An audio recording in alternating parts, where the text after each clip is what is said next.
તો જૂનાગઢના વિસાવદર તાલુકામાં પવન ફૂંકાયો હતો। જોરદાર પવનથી કાલાવડ, ગોવિંદપરા અને હસના પર ગામમાં વૃક્ષ ધરાશાયી થવાનો બનાવ બન્યો છે, જેના લીધે વીજ પુરવઠો ખોરવાયો છે। પૂર્વ ધારાસભ્ય હર્ષદભાઈ રીબડિયાને આ બનાવની જાણ થતાં જ તેઓ તાત્કાલિક ઘટના સ્થળ પર પહોંચ્યા હતા। પૂર્વ ધારાસભ્ય રીબડિયાએ ગ્રામજનો સાથે રહી અને ઝાડ નીચે દબાયેલા વીજ તારને બહાર કાઢવા માટે મદદમાં તેઓ જોડાયા હતા। બાદમાં જવાબદારી વિભાગને જાણ કરી અને વીજ પુરવઠાને કાર્યરત કરવામાં આવ્યો છે।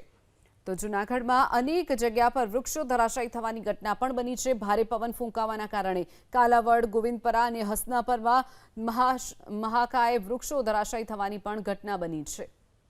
તો જૂનાગઢના વિસાવદર તાલુકામાં પવન ફૂંકાયો હતો। જોરદાર પવનથી કાલાવડ, ગોવિંદપરા અને હસના પર ગામમાં વૃક્ષ ધરાશાયી થવાનો બનાવ બન્યો છે, જેના લીધે વીજ પુરવઠો ખોરવાયો છે।